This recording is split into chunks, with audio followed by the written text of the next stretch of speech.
Bhatli रथदाण्ड पड़ियाठारे block स्तरीय 75तम साधारणतंत्र दिवस पालित हो जाइछि।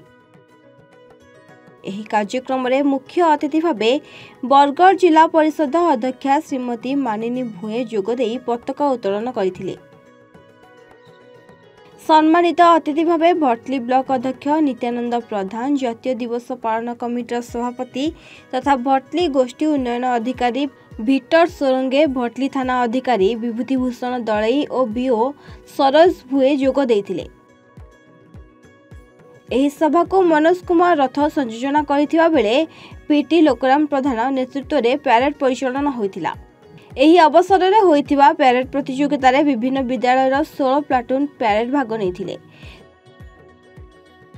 सफल टसर चाषी सूर्यकांति बरिहा को अर्जुन साहू स्मृति सम्मान 2024 तथा जनवरी 11 तारिख रायगढ़ ठारे अनुष्ठित होइथिबा जातीय स्तरीय व्यायाम स्वर्ण पदक हासिल करथिबा महेंद्र साहू को सम्मानित मध्य कराइ जाइथिला।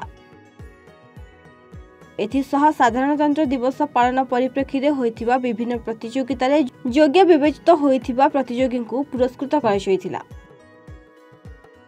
भटली राजेश कुमार मिश्र का रिपोर्ट, एवान ओडिशा।